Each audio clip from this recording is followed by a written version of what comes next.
Ok, donc je récapitule, un kebab sauce samouraï avec un Coca-Cola, vous voulez des frites? S'il vous plaît. Ouais, quelle sauce?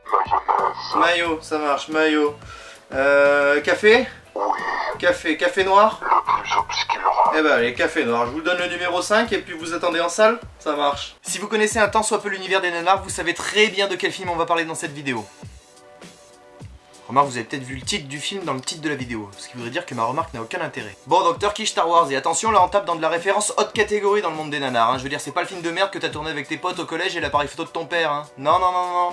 Là c'est Turkish Star Wars. Ok. Bon, donc c'est un film turc, hein, vous l'aurez bien compris, et il a été réalisé par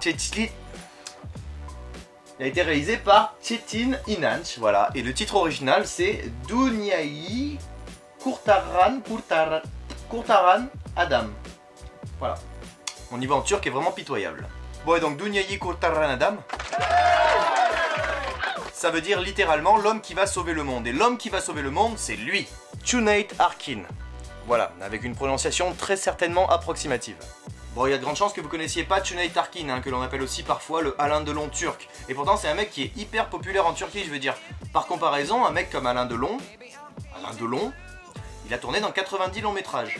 Cüneyt Arkın, il a tourné dans quelques 300 longs métrages. Ce qui est énorme.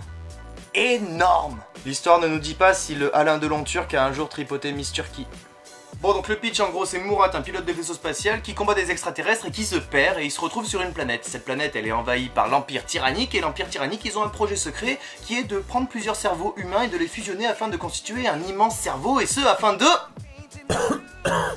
dominer le monde. Et ben oui, évidemment. Et ouais, je suis encore là.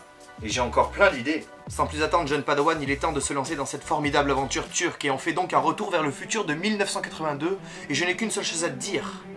Que la force soit avec toi.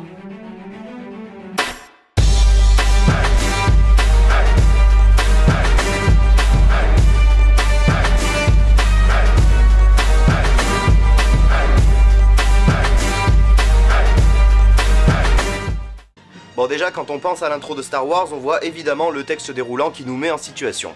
Et ben dans Turkish Star Wars, c'est un tout petit peu plus low cost.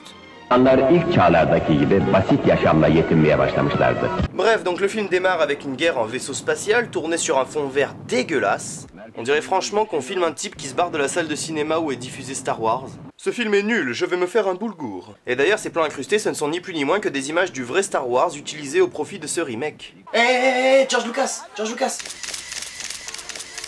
va te faire enculer. C'est franchement pareil. D'ailleurs, l'incrustation est tellement mal foutue que parfois on voit plusieurs plans défiler derrière le même personnage. Donc voilà, vous l'aurez bien compris, Mistral et Tramontane sur un large quart sud-est et à Shanghai... Oula. Putain les gars, arrêtez tout, j'arrive plus à suivre moi.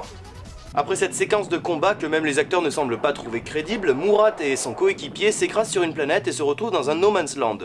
Du coup ils marchent jusqu'à l'épuisement et alors qu'ils semblent perdus, un groupe à cheval arrive au galop et les deux pilotes exténués et déshydratés agressent gratuitement les cavaliers. Laissez-moi tranquille. Bref, du coup ils les tabassent, ils volent leurs chevaux et ils s'en vont le plus vite possible.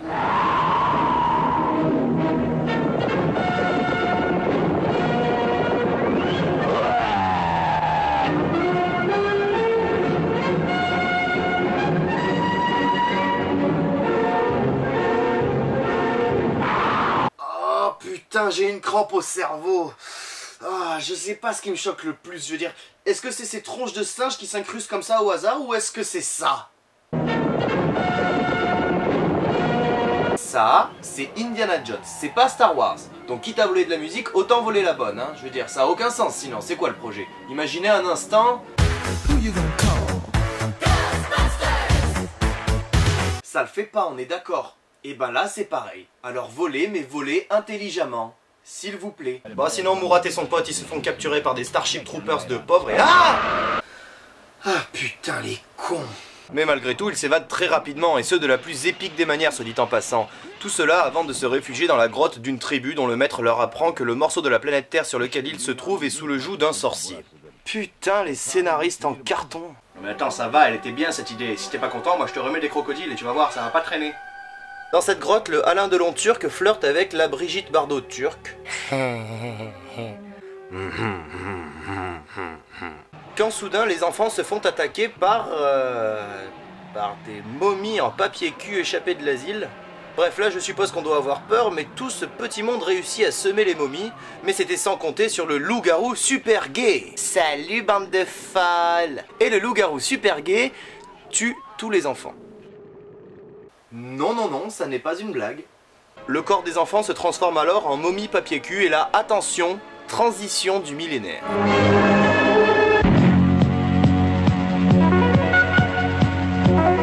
Bon alors pour la séquence qui va suivre, je vous conseille quand même de faire comme moi, c'est-à-dire préparez-vous un petit rail de cocaïne, on sait jamais, ça peut servir.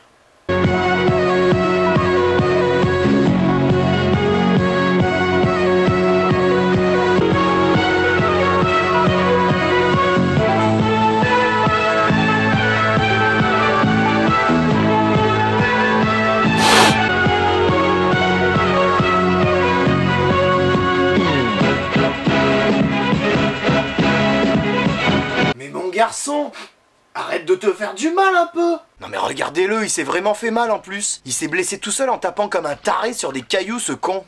Bon, après cet acte de masochisme, Murat et son pote repartent à l'aventure et se retrouvent dans un bar où une bagarre éclate. Mais c'est pas le plus important, parce que là, l'accent il est clairement mis sur les costumes. Franchement, ton gamin, si tu l'aimes un peu, tu l'envoies même pas faire Mardi Gras dans ces costumes-là. Bon, il se trouve que se retrouver ici était la volonté du Dark Vador local, hein, qui est... pas très dark, mais bon, il peut se multiplier à l'infini, hein, comme les images en témoignent.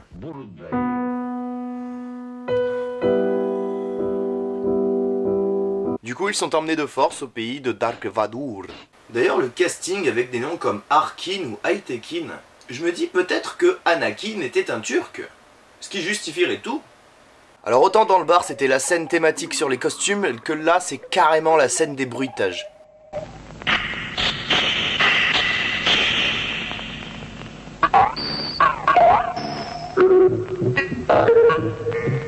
Sérieusement, c'est carrément aléatoire comme bruitage.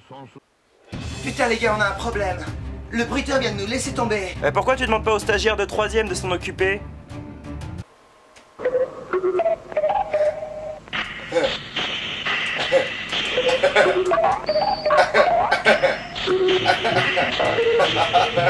C'est d'ailleurs dans cette scène que le Turkish Dark Vador dévoile avec quelle arme il compte dominer le monde. Un cerveau. Un cerveau? Mais comment diable s'en sert-on? Ce qui sous-entend clairement que Dark Vador et son armée n'ont pas de cerveau. Bon après ça, la Brigitte Bardot turque et son gamin rappliquent avec toujours Jean-Michel Bruitage aux commandes. Et ça part en baston, séquence que je vous épargnerai. Toujours est-il que nos deux héros se font finalement tirer dessus par les Starship Troopers en carton et tombent à terre. Dark Vador tient donc sa victoire, mais vu qu'ils ne sont pas morts, il décide de les enterrer vivants sous 3 cm de terre. Mais bon, Monsieur Vador, ça l'inquiète pas trop, hein, il voit pas le problème. Rappelons qu'il n'a pas de cerveau, c'est donc totalement compréhensible. Et là, oh surprise, Murat et son pote parviennent à se sortir de leur tombeau. Salut, ça farte. Et du coup, Dark Vador, il est sur le cul. Ils sont sortis de 3 cm de terre, c'est incroyable. Et du coup, il décide de les envoyer dans une arène pour qu'ils se fassent humilier. Donc Murat se retrouve face à un monstre qui me rappelle curieusement le loup-garou super gay. Toujours est-il que c'est un monstre qui ne dispose que d'un seul bruitage. Et Murat il s'emmerde un peu, alors logiquement il se met à sauter dans tous les sens.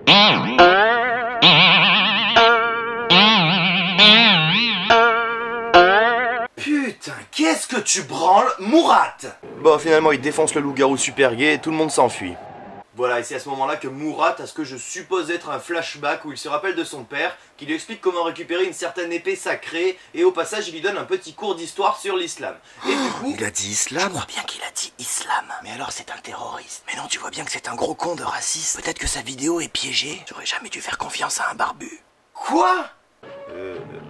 Bon, donc Murat part alors en quête d'une épée sacrée cachée dans un sanctuaire, mais l'épée est rudement bien gardée, et voilà, encore une fois, une baston.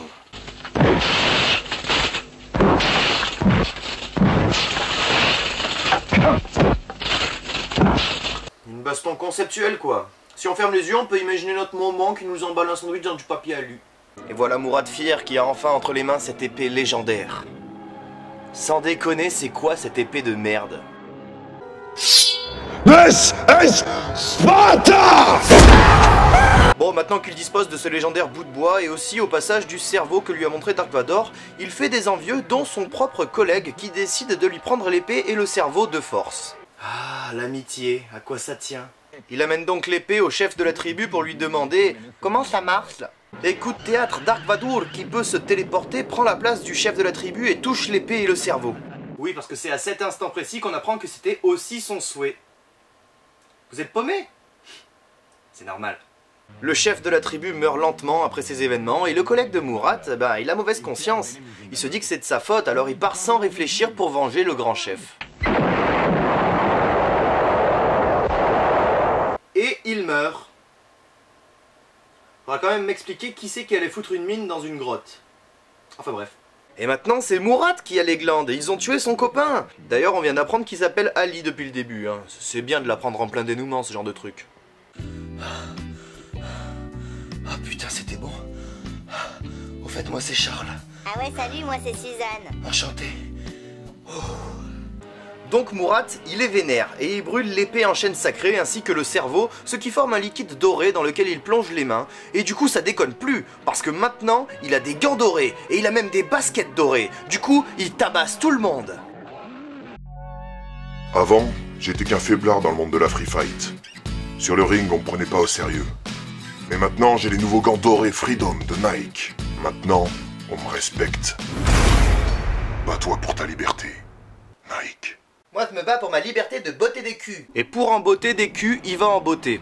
Celui des peluches roses, celui des loups-garous super gays, celui des momies en papier cul, jusqu'à affronter Dark Vador.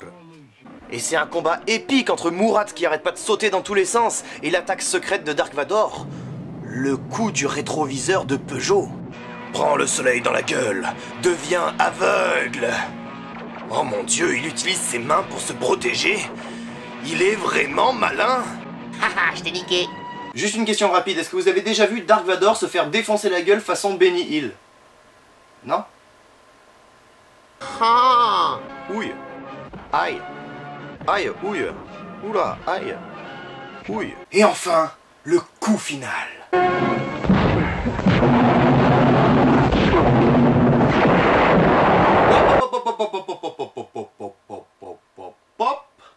Que vois-je? C'est un homme coupé en deux, ça, selon vous? C'est crédible? En quelle année c'est crédible? Aïe aïe aïe, tu m'as coupé la main. Que j'ai mal, hein. Je souffre, oulala. Et voilà, le film se termine sur un discours moralisateur. La paix, c'est mieux que la guerre. Faites la paix. Alors évidemment c'est difficile de pas être d'accord avec une morale comme celle-là parce que le message il est beau et il y a même quelques répliques dans le film qui font franchement réfléchir, qui sont vraiment bien, mais tout ça est tellement biaisé parce que ce film il nage dans un océan de merde, je veux dire, que ce soit les costumes, Les bruitages, l'enchaînement des plans, le rythme, ou même la narration, bref. Ce film, c'est un pur nanar. Juste au cas où, je vous ai mis les liens des deux parties du film dans la description. Hein. Il est dispo sur Dailymotion. Et voilà, c'est la fin de cette vidéo. J'espère qu'elle t'aura plu, je vais tomber. Si c'est le cas, n'hésite pas à la partager. Vous pouvez aussi rejoindre la page Facebook Le Végétarien, ou me suivre sur Twitter @LeVégétarien, ou vous abonner sur mon compte YouTube Le Végétarien. Et toi, tu peux arrêter de nous faire chier, t'es même pas végétarien. Ta gueule! D'ici là, on se revoit bientôt pour de nouveaux navets périmés. En attendant la prochaine vidéo, je voudrais citer Mourad qui dit si bien que... vous devriez arrêter d'être sérieux. Le monde a besoin de rire.